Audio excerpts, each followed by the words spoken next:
Welcome to Casting Class, the engineer's podcast for all things metal casting. Casting Class is brought to you by Batesville Products, the manufacturing experts who have been casting, machining, and polishing custom aluminum components for over 75 years. When you make a casting, there are a lot of secondary operations you can add on. You could go from casting to heat treat, sand core shakeout, machining, polishing, powder coating, just to name a few. Today I have Rachel Weber with me to talk about heat treat. So heat treat is one of those secondary operations that you might see on your production process. It's exactly what it sounds like. The aluminum casting is heated and then cooled through a special process which improves the properties of the casting. There are different levels of heat treat too, and each level has a slightly different process. The two we most often see are T5 or T6 here within our casting process. So Rachel, can you walk us through kind of the step-by-step of the heat treat process and explain the difference between the T5 and the T6? Sure. So for T5 heat treatment, the parts are heat treated at a lower temperature, say around 400 degrees for a few hours, and then we have them cool off at room temperature. As for T6, T6 starts by heat treating the part at a very high temperature, just below the melting point for a specific amount of time. And then they are quenched in a solution to be rapidly cooled. And then you're going to do the same process as T5, where you're going to heat at a lower temperature for a few hours and then cool naturally. T6 gives you the best mechanical property improvements possible, but T5's slower cooling method reduces the risk of warping or distortion. So just a little side note, in terms of heat treating, so the T5 and the T6, they're also called artificial aging. There's another process that's called natural aging, so that process also increases the strength and the hardness of the alloy like it does in a T5 or T6 heat treat, but it's a very gradual process and it occurs slowly over time. So basically the casting is quenched just like in that artificial aging process, but then it sits at room temperature for days rather than at a high temperature. Would you say at Batesville Products, which one's more common, T5 or T6? I would say T6 is more common at Batesville Products, but we do come across T5 for machining capabilities. T5 is good to help make a better machined part. So obviously we wouldn't do heat treatment if it didn't benefit our customers. Since you're adding on another operation to the casting process, you're going to add on a little bit of cost, but in exchange you're going to get that higher value product. So Rachel, can you talk a little bit about what value you get from heat treating and kind of what are the benefits? Sure. So heat treatment can improve mechanical properties, increase strength and hardness, increase stabilization, reduce stress, and help with warpage. Sometimes it can help it, sometimes it can be the problem. So just depending upon the wall thickness of the part and this geometry of the part is determined really on the warpage side.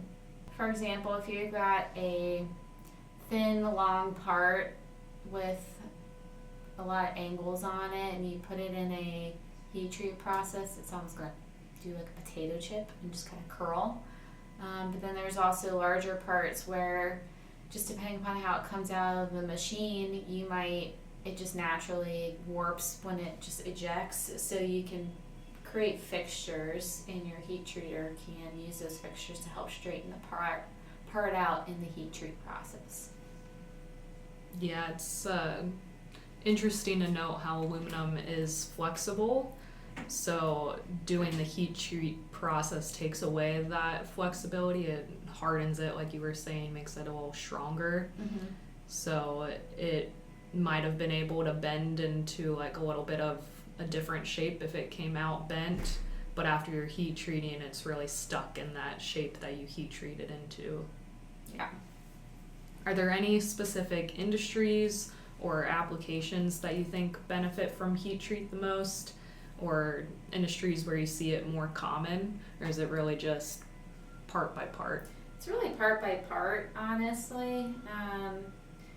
Again, because we are at BPI, we're a job shop, so we're in 70 different industries, so the end use is very different for each part. So I would say we probably see at least 40% of our castings go through the heat treat process to help with either machining capabilities at the end. Sometimes we recommend T5 if it's going to help with the machining end, but when it really comes to T6, that's where we really let the customer make the decision on whether they think it's necessary to artificially age the part or increase the strength or mechanical properties for their end use. Yeah, you talked about machining a couple times. Machining the heat-treated castings a little quicker and easier, especially with softer aluminum alloys like in sand casting. Almost all of their products, I'd say, are heat-treated just so that it can machine easier. Batesville Products, so we just use aluminum A356. For that alloy, heat treat is optional, so you don't need it for every casting. Other alloys, though, you do need the heat treat. Another thing you'll notice is that it can impact powder coating. So if you're powder coating a heat treated part, you can actually skip the degassing step in the powder coating process. So in the powder coating process, they have to heat it up so that it doesn't outgas. Yeah, outgas and ruin the coating. If you're also, one thing that you can do with a heat treat part is you can combine your shakeout process or bake out process when you have a heat treat part, especially if you're doing a semi-permanent mold. So 2 birds with 1 stone in that process. Yeah, that's another thing to keep in mind. So doing the heat treat, it's not just impacting your mechanical properties, it's going to impact all of your other steps. Like we said, machining, it's going to impact shakeout, it's going to impact powder coating. Yep. All right, well, that's all we have for today. We hope we helped our listeners get to know the casting process a little more and think about if their casting really needs heat treat or not and how that would impact the rest of their manufacturing process. So thank you, Rachel, for joining me, and we'll see you guys next month. Thanks for listening to Casting Class, the engineer's podcast for all things metal casting. For more episodes, videos, and guides, check out BatesvilleProducts.com. See you next month.